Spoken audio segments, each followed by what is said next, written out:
رسول اللہ صلی اللہ علیہ وآلہ وسلم نے فرمایا کہ ہر بالغ کے اوپر جمعہ کے دن غسل واجب ہے۔ اسلامک ویڈیوز دیکھنے کے لیے ہمارا چینل سبسکرائب کیجیے اور بیل کا بٹن کلک کیجیے تاکہ آپ کو ہماری ویڈیوز بر وقت ملتی رہیں۔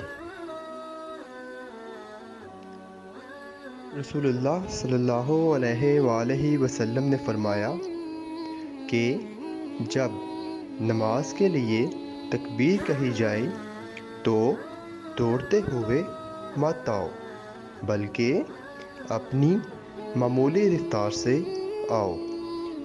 پورے اطمینان کے ساتھ پھر نماز کا جو حصہ امام کے ساتھ پالو اسے پڑھ لو، اور جو رہ جائے تو اسے بعد میں پورا کرو۔